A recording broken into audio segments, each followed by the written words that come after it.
Hebreus capítulo 1, versículo 1 ao 3. Havendo Deus antigamente falado muitas vezes e de muitas maneiras, aos pais pelos profetas, a nós falou-nos nestes últimos dias pelo Filho, a quem constituiu herdeiro de tudo, por quem fez também o mundo, o qual, sendo o resplendor da sua glória e a expressa imagem da sua pessoa, e sustentando todas as coisas pela palavra do seu poder, havendo feito por si mesmo a purificação dos nossos pecados, assentou-se à destra da majestade nas alturas. Ainda de pé, abra agora no capítulo 9, versículo 15 e 16. Ainda em Hebreus, capítulo 9, versículo 15 e 16. E por isso, é mediador de um novo testamento, para que, intervindo a morte para a remissão das transgressões que havia debaixo do primeiro testamento, os chamados recebam a promessa da herança eterna. Porque, onde há testamento, necessário é que intervenha a morte do testador. Os irmãos podem se assentar, glorificando o nome do Senhor. Oh, louvado seja o nome do Senhor. Meus irmãos, a Bíblia diz que todos pecaram e destituídos estão da glória de Deus. A Bíblia diz que todos pecaram e separados, tirados, afastados estão da glória de Deus. No Éden, o homem tinha uma escolha. No jardim, o homem tinha uma opção entre obedecer a Deus e desobedecer, entre ouvir a voz de Deus ou deixar de ouvir. O homem pecou. O homem escolheu o que não deveria, comeu do fruto que não devia. O homem pecou e agora está afastado da glória de Deus, agora está afastado da presença do Eterno. Mas no mesmo jardim em que o homem peca, é o mesmo em que Deus já levanta uma promessa que já estava escrita antes da fundação do mundo, que da semente da mulher nasceria um que esmagaria a cabeça da serpente. No Éden houve o pecado, mas no Éden, após o pecado, o nosso Deus já dá a promessa da redenção. O homem estava afastado de Deus por causa do pecado. E Deus precisa agora estabelecer um relacionamento novamente com o homem. E o Deus faz isso através de alianças. Deus faz uma aliança com Noé. Fala sobre o dilúvio que viria sobre o mundo. E assim aconteceu. Mais para frente, Gênesis capítulo 12, Deus faz uma promessa para com Abraão: sai-te da tua terra, da tua parentela, da casa do teu pai, para uma terra que eu te mostrarei. Deus está aqui fazendo uma aliança com Abraão, e Deus estava manifestando o plano da redenção, no que chamamos de revelação progressiva. Deus aos poucos ia revelar ao homem o seu projeto de redenção. Isso começa em Abraão, quando Deus manda ele sair da sua terra, quando Deus faz uma aliança com Abraão. Deus faz uma aliança com o filho de Abraão, com Isaac, em Gênesis capítulo 26. E Deus faz uma aliança com o filho de Isaac, Jacó, que após passar pelo val de Jaboque, teria o seu nome mudado para Israel. Deus está fazendo alianças. Abraão, Isaac, Jacó. Jacó vai ter filhos, e por meio desses irá se estabelecer as 12 tribos de Israel. A gente conhece a história. A família de Jacó, a família de Israel vai para o Egito, onde eles ficam escravos, são escravizados por um faraó que não conhecia a Deus, que não conhecia a José. Escraviza esse povo. Esse povo agora está debaixo de um jugo, está debaixo de um sofrimento, mas a Bíblia diz que Deus ouviu o clamor do seu povo. A Bíblia diz que chegou aos ouvidos de Deus o clamor do seu povo. E Deus levanta a Moisés como o libertador daquele povo. Deus levanta a Moisés como alguém que usado por ele, iria dar libertação para aquele povo. Mas por que eu comecei falando sobre Jesus? Agora eu falo sobre Abraão, sobre Isaac, sobre Jacó, agora sobre o povo de Israel escravo e sobre Moisés. Porque nessa história toda está sendo escrito o plano da redenção de Deus para a humanidade. Deus escolheu homens, escolheu um povo para manifestar nele o seu poder, para que depois em nós a glória dele fosse manifestada. Quando nós lemos o livro de Êxodo, nós não lemos somente os milagres e a mão de Deus e a operação de Deus no povo de Israel. Quando nós lemos o livro de Êxodo, nós vemos figuras que apontam diretamente para Cristo. O povo estava escravizado, debaixo de um jugo, de alguém que não o conhecia, a Cristo. O povo estava oprimido, mas se levanta um libertador usado por Deus chamado Moisés. A igreja, neste mundo, oprimida pelo mundo de pecado, nós, neste mundo, estávamos sobre o jugo do pecado. Mas Deus, porque Deus amou o mundo de tal maneira, que Ele enviou o seu único Filho, Jesus, que é o libertador, que é o nosso Salvador, que iria nos libertar sobre o jugo do pecado. A história prossegue. Sobre o Egito, caem as pragas mandadas por Deus. O povo é liberto, atravessa o mar vermelho, e nós veremos que o povo de Israel vai passar por alguns testes, e a gente vai ver que eles vão murmurar, na hora que sentiu fome, na sede, várias ocasiões. Mas Deus ainda precisava estabelecer uma comunhão, um relacionamento com o seu povo. E chegamos na revelação de Deus no Monte Sinai. No meio dessa caminhada, Deus manda Moisés subir ao Monte Sinai. E lá no Monte Sinai, o Senhor vai revelar para Moisés a lei. Vai revelar para Moisés alguns preceitos que o povo deveria seguir para manter o relacionamento com Cristo, para manter o relacionamento com o Deus de Israel. Porque um povo que se diz ser o povo de Deus, um povo que se diz ser o de Deus de Israel, não pode andar de qualquer maneira, não pode andar pelo seu próprio rumo, não, deve andar pela ordenança, pela lei, por aquilo que o Senhor nosso Deus manda. E era isso que Deus estava fazendo com o seu povo. E no meio dessa revelação, a revelação da lei, dos preceitos, o Senhor fala algo muito interessante. Ele fala para Moisés, para que fosse construído um tabernáculo.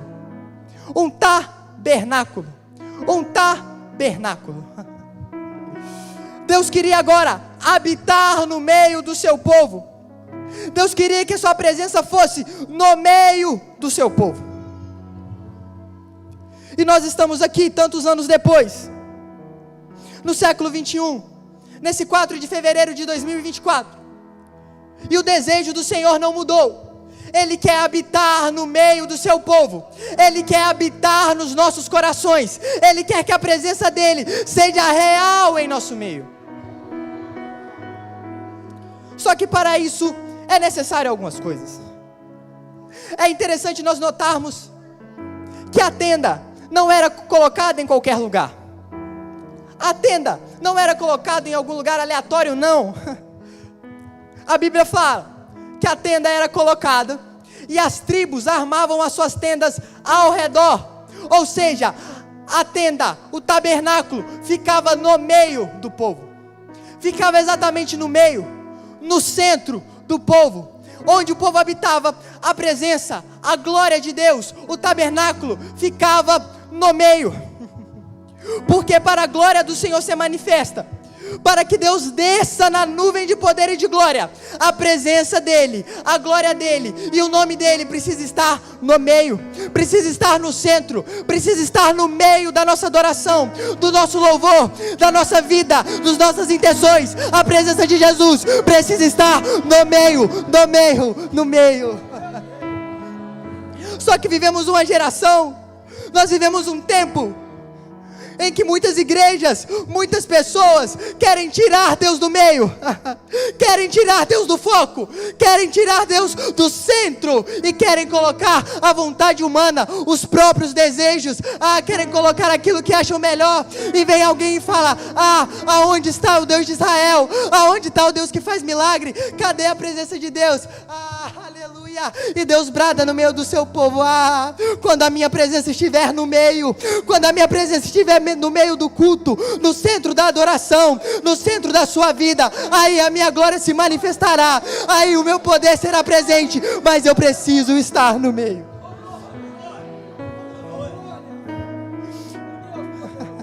Não é estar no meio só quando convém, não é estar no meio só quando nós queremos que o mar seja aberto, não é estar no meio só quando nós queremos que o maná desça do céu, não, é estar no meio, dia, noite, tempo, fora de tempo, não importa a circunstância, batalha ou não, mas a presença deve estar no meio. E é interessante, a presença do Senhor no meio. Deus queria habitar no meio do seu povo. E isso aponta para Cristo, porque Deus queria tabernacular ou habitar no meio do seu povo. E Jesus, eu olho para a Bíblia e encontro que o Verbo se fez carne e habitou entre nós, e vimos a sua glória como Filho do unigênito do Pai, em glória e em verdade. E Ele se fez carne e habitou aqui por você, e hoje nós temos acesso à sua presença.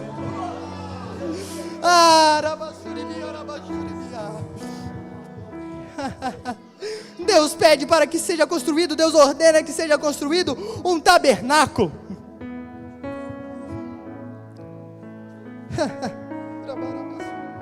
E Deus, maravilhoso como é, Ele dá as ordenanças da construção do tabernáculo.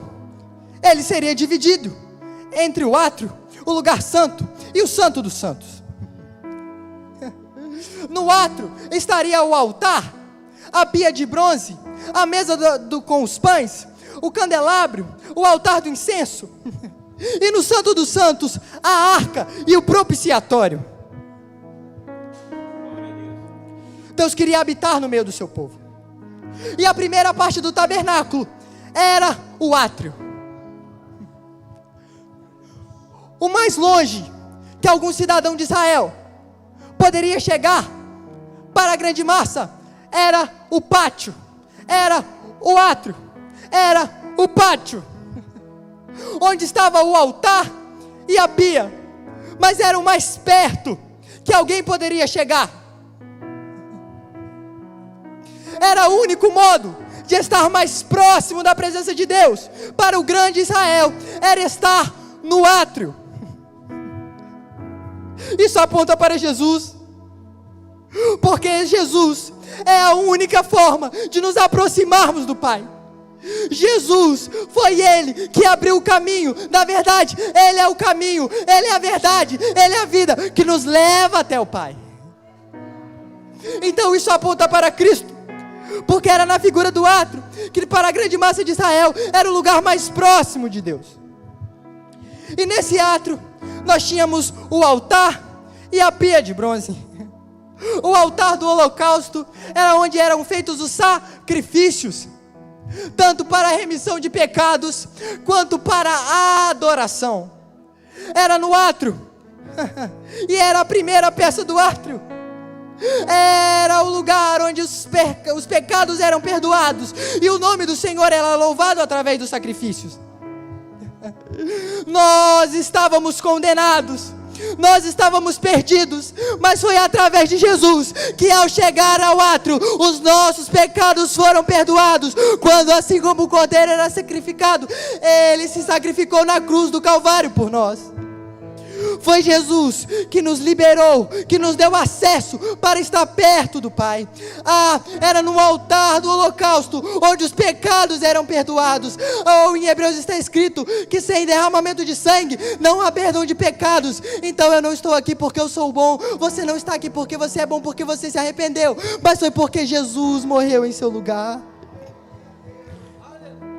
para chegar perto da presença de Deus, a primeira coisa é perdão de pecados. Porque o pecado afasta o homem de Deus. Sem perdão de pecados não tem como se aproximar de Deus. Então a primeira peça era o altar onde o sacrifício era feito, e onde o nome do Senhor era adorado e louvado através dos sacrifícios que ali eram oferecidos. Então, meu irmão, a partir do próximo culto, se você já faz isso, continue. Mas se não faz, quando você pisar nesta casa, quando você acordar no seu dia, a primeira coisa, peça perdão pelos seus pecados e adore ao nome do Senhor, porque Ele é digno de toda a honra, de toda a glória, de todo louvor, de toda exaltação, de toda glorificação, porque Ele é bom, Ele é adorado e Ele é exaltado. Depois do altar, tinha a pia de bronze, onde o sacerdote fazia o ato cerimonial de lavar-se, significando a purificação. Isso aqui aponta para Jesus, aponta para Cristo, porque na pia era onde estava a água, onde se representava a purificação. E eu prego aqui o Jesus, que Ele é a água da vida, onde Ele disse que aqueles que crescem nele, rios de água viva viveriam, correriam pelo ventre. A pia apontava para Cristo, porque é em Jesus que nossos pecados são purificados, é em Jesus que nós somos lavados de toda a imundícia do pecado. Para chegar mais próximo da presença de Deus, precisamos passar por Jesus Cristo. Mas não parava por aí. No tabernáculo tinha um lugar chamado Lugar Santo, onde os sacerdote ficava, que tinha a mesa com os pães, o candelabro e o altar de incenso. A mesa dos pães representava a providência de Deus para o povo de Israel. A mesa dos pães representava a providência divina que nunca desamparara o povo de Israel, a nação eleita. E ao entrarmos no lugar santo e olharmos para Jesus, nós vemos nele a figura do pão vivo que desceu do céu, aquele que aquele que tem comunhão com Cristo, aquele, como está escrito, porque todas as vezes que comerdes no meu nome e beberdes, anunciais a morte do Senhor até que venha. É nele que nós temos comunhão, é nele que nós temos intimidade, e é nele que nós temos provisão. Então, meu irmão, eu não sei a situação, como você entrou aqui nesta noite, mas eu te digo, nele você tem comunhão, e nele você tem provisão, nele você tem intimidade, e nele você tem providência. Era na mesa dos pães. Jesus disse: eu sou o pão vivo que desceu do céu. Ele falava para o povo, nessa parte de João, que o povo buscava ele pelo pão que perece. Mas eu acredito que você entrou aqui nesta noite para buscar ao Senhor, não pelo pão que perece, mas pelo pão que dura para a vida eterna, que sacia a nossa alma verdadeiramente.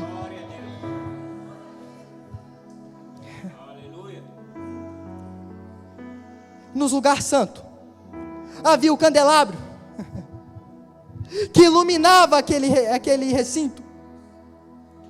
E Jesus disse: eu sou a luz do mundo. Jesus disse que Ele era a luz que veio iluminar, assim como o castiçal iluminava o lugar santo. Jesus é a luz do mundo, que dá luz ao perdido, que dá luz, que ilumina a nossa vida, que ilumina a nossa caminhada, para que nós possamos chegar ao céu. É Jesus.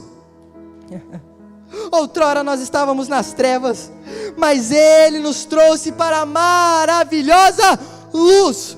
É Jesus, é Jesus. No lugar santo havia o altar de incenso, onde a adoração subia como cheiro suave às narinas de Deus.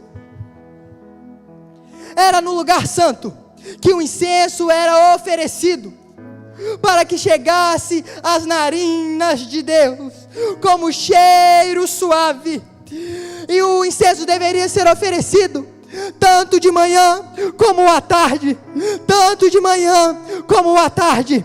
Meu irmão, nós aprendemos aqui que nós devemos louvar ao Senhor, o adorar de manhã, de tarde, de noite, em todo o tempo, porque seja de manhã, seja de tarde, não importa o momento, Ele é digno da sua adoração, Ele é digno do seu louvor. Então comece a adorar Ele nesta noite, para que nossa adoração suba como cheiro suave às suas narinas, suba como cheiro suave de adoração.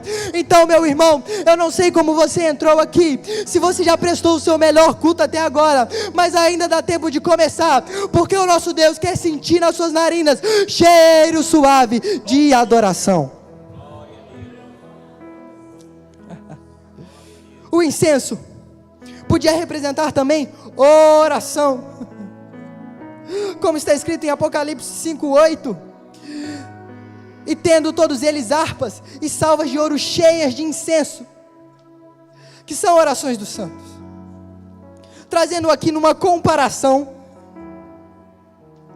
aleluia,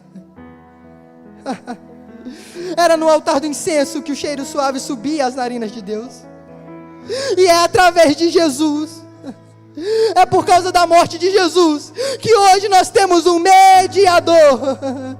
Então hoje nós podemos elevar as nossas vozes ao céu e clamar ao Rei da Glória, tendo a certeza que a nossa adoração, que a nossa oração, que o nosso clamor está subindo e está chegando ao trono da graça.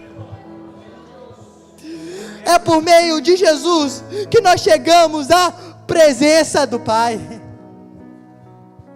Esse era o lugar santo. Mas era no lugar santo dos santos, no lugar santíssimo, que a coisa apertava um pouco mais, ou que a presença do Senhor era um pouco mais real. Porque ali somente o sumo sacerdote poderia entrar. A arca representando a presença de Deus estava ali. O povo com seus pecados estava do lado de fora, aguardando o cerimonial.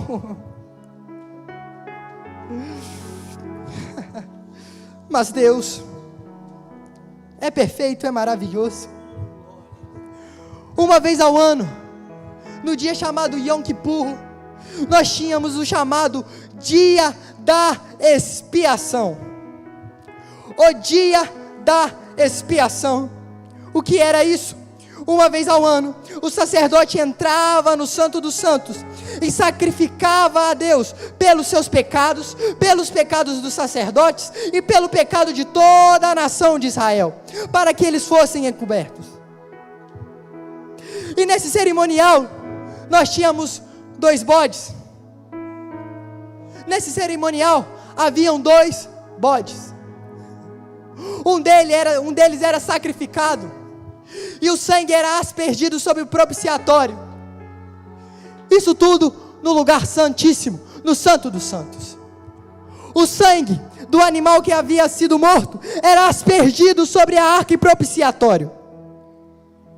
Essa era a primeira parte. A outra era o bode, em que o sumo sacerdote chegava, colocava a mão sobre ele e proclamava e confessava todos os pecados cometidos pelo povo. Ele confessava todos os pecados, e aquele bode era levado ao deserto e solto no deserto. E era assim que era feito o dia da expiação. Mas o que isso tem de mais? O que isso tem de mais? Esse cerimonial aponta para Jesus, porque Ele é o Cordeiro que foi morto em nosso lugar, E foi no sangue dele que nós tivemos os nossos pecados perdoados. Foi no sangue de Jesus, na cruz do Calvário, que nos deu o direito de perdão de pecados. Mas não para por aí, porque Jesus era representado pelo Cordeiro que era mandado ao deserto. Porque a Bíblia diz que ele tomou sobre si as nossas dores, as nossas enfermidades. Foi ele tomou sobre si. Ele veio a esse mundo e levou sobre si os nossos pecados. E como aquele bode representava os pecados sendo esquecidos no deserto, em Jesus, os pecados confessados e que tiveram arrependimento são totalmente perdoados e esquecidos, porque Cristo leva sobre si.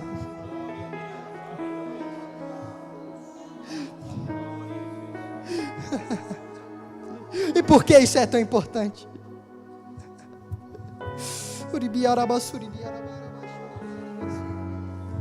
Porque a minha Bíblia diz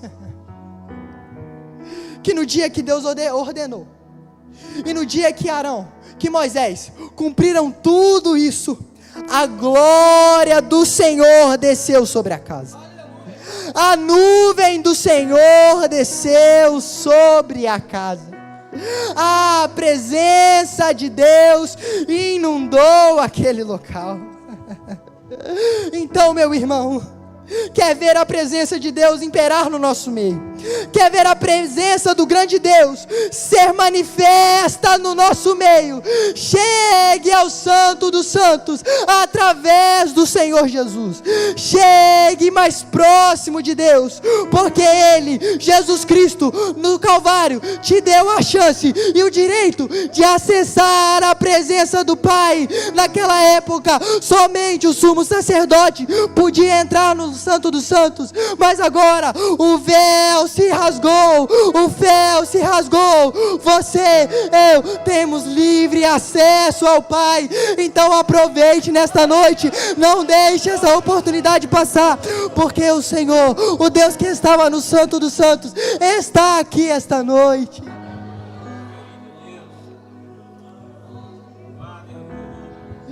Deus queria estabelecer uma comunhão e um relacionamento com o seu povo. Mas para isso, precisava das leis sendo seguidas. Para isso, precisava ser dos preceitos sendo seguidos. Para isso, precisava do tabernáculo no meio. Para a glória de Deus se manifestar, precisava de ter perdão de pecados e adoração no altar. Precisava ter purificação de vida na pia de bronze. Era necessário crer na providência de Deus na mesa dos pães. Era preciso reconhecer que Ele é a luz que ilumina nossas vidas no candelabro que ficava no lugar santo. Era necessário que a adoração subisse como cheiro suave. E era necessário que ao entrar no Santo dos Santos, fosse reconhecido que sem Ele nós não somos nada, mas é Ele que nos dá vida, é Ele que nos dá salvação, é Ele que nos liberta, é Ele que nos salva, é Ele que nos vivifica, é Ele que nos sustenta, é Ele que nos fortalece, é Ele que nos abençoa, é Ele que nos dá força, é Ele, é por causa dEle que você está aqui nesta noite, é por causa dEle que nós estamos aqui para adorar o nome dEle.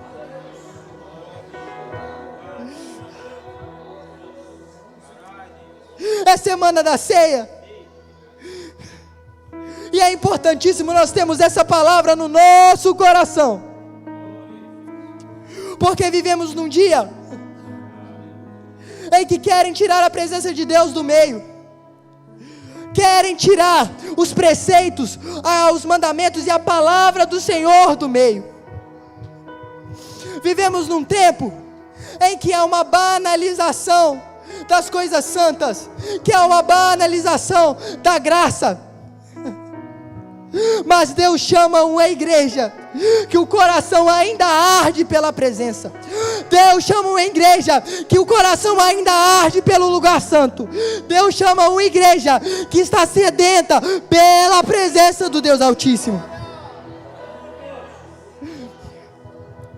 Deus não quer que nós sejamos crentes de mar vermelho. Deus não quer que nós sejamos crentes de ver somente o maná descer. Deus quer crentes que amam a presença, que clamam pela presença e que fazem o necessário para chegar até a presença. Deus quer uma geração que sabe que pecou, mas que está disposta a oferecer o sacrifício perante o altar para a remissão de pecados. Deus quer crentes. Deus quer uma geração que mude de vida, que mude os seus antigos costumes, que larguem o bezerro de ouro ou qualquer forma de adoração idólatra e se prostre verdadeiramente ante o altar da adoração para ter mais da presença de Deus. Deus escolheu o povo de Israel. Deus escolheu Abraão. Deus fez a aliança com Abraão, com Isaac, com Jacó. Deus fez uma aliança com a tribo de Israel. Deus libertou a tribo de Israel do Egito. Deus manifestou a sua palavra no Sinai. Deus ordenou a construção do tabernáculo, porque Deus queria ter comunhão, intimidade com o seu povo. E hoje o mesmo Deus está aqui, porque Ele quer intimidade e comunhão com sua vida. Deus escolheu o povo de Israel. Deus ordenou a construção do tabernáculo, porque Deus tinha em mente e porque Deus já tinha determinado o plano da salvação que viria através de Jesus Cristo. E nesta noite, o Espírito Santo de Deus brada em nosso meio e fala aos nossos corações. Como temos agido mediante a presença e como nós temos sido mediante o sacrifício dele na cruz, porque não adianta nós vivermos o nosso dia a dia, não adianta nós trabalharmos, estudarmos ou fazer qualquer outra coisa sem nos lembrar do sacrifício de Deus e sem lembrar da presença dele e chegar no culto e querer a glória dele manifesta.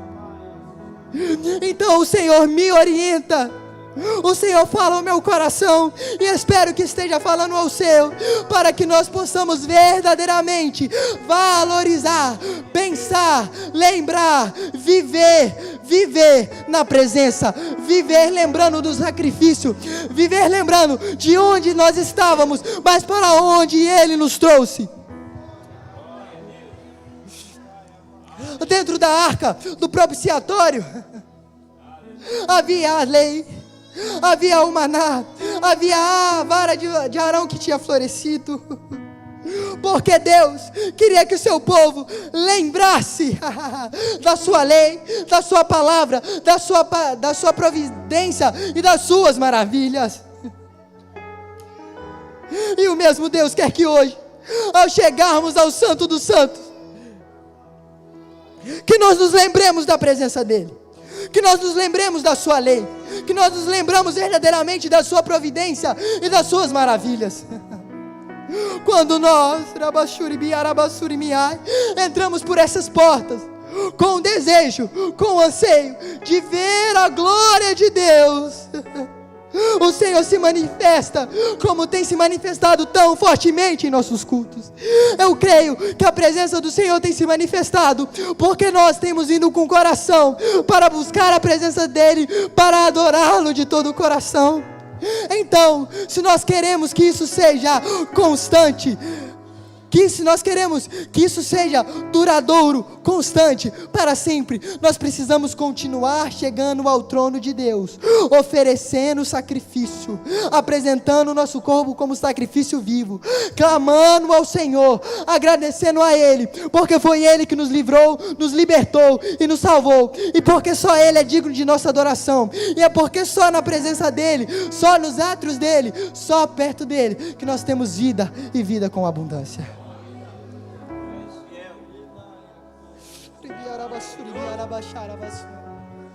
É na presença dEle, é na presença dEle, é na presença dEle que encontramos vida, É na presença dEle que nós encontramos providência. É na presença dEle que encontramos solução. E Moisés sabia disso, tanto que ele vira para o Senhor e fala: Senhor, se a tua presença não for conosco, não nos faça sair daqui. Ele reconhecia que era a presença do Senhor que fortalecia. Ele reconhecia que era Deus que fortalecia o seu povo. Ele reconhecia que se Deus não estivesse no meio do seu povo, tudo daria errado, as batalhas seriam perdidas. Mas se a presença de Deus estivesse no meio, o povo teria tudo. Porque longe de Deus, longe da presença e longe do Santo dos Santos, nós não podemos viver. Coloque-se de pé nessa noite.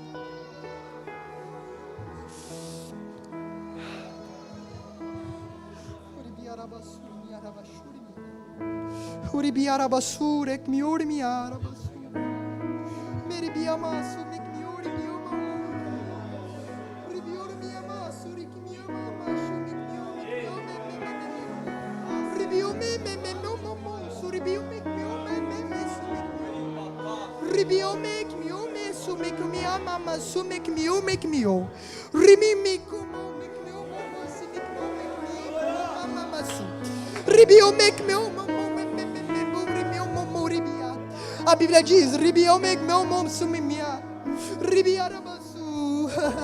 que após Arão e Moisés realizavam aquilo que Deus queria. Após Arão entrar no Santo dos Santos, a nuvem de Deus baixava na casa. E Ele está aqui nesta noite. A presença que inundou o tabernáculo inunda este lugar. E eu creio que você o pode sentir nesta noite. Eu creio que a presença do Espírito Santo está ardendo em seu coração. Então comece a adorar, comece a exaltar, porque Ele se faz presente aqui. Você que há muito tempo tem se sentido longe da presença, tem se sentido longe do Santo dos Santos, hoje é noite oportuna para, através de Cristo, chegar mediante a presença do Pai, para ter novamente acesso à presença, ao aconchego e ao abraço do Pai. Vamos orar.